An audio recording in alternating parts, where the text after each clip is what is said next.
एक मोठी बातमी समोर येते। काँग्रेसचे नेते पृथ्वीराज चव्हाण यांनी एक खळबळजनक दावा केलेला आहे। 2014 साली शिवसेना, राष्ट्रवादी काँग्रेस आणि काँग्रेस हे तिघं मिळून सरकार स्थापन करूया असा प्रस्ताव आला होता।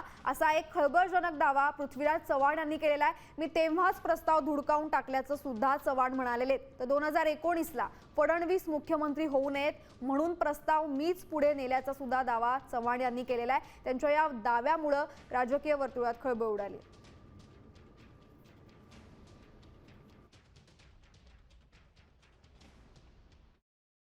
आता तुम्हाला हे सांगतो मी की शिवसेना, काँग्रेस आणि राष्ट्रवादी एकत्र येऊन सरकार स्थापन करावं हा प्रस्ताव पहिल्यांदा मला वाटतं डिसेंबर 14ला माझ्याकडे आला होता मित्रपक्षाकडून की आपण तिघं मिळून सरकार करूया।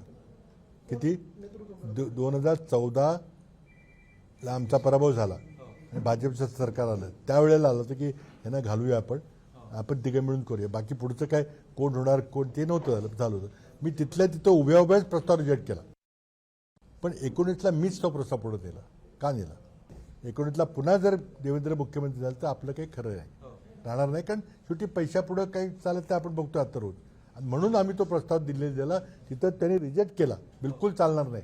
आम्हाला काय म्हटले माहिती आहे दिल्लीला की तुम्हा लोकांना मंत्री व्हायचे म्हणून तुम्ही या आघाडी सरकारचा प्रस्ताव आणलेला आहे, पण तुम्ही केरळामध्ये काय होईल, कर्नाटकमध्ये काय होईल काय माहिती। कारण शिवसेनेचं इमेज जे होतं दक्षिणेचं राज्यामध्ये एक विशिष्ट होतं सुरुवातीचं जे होतं बाळासाहेब ठाकरे असतानाच होतं, पण त्यांना आम्ही सांगितलं की बदललेलं आहे।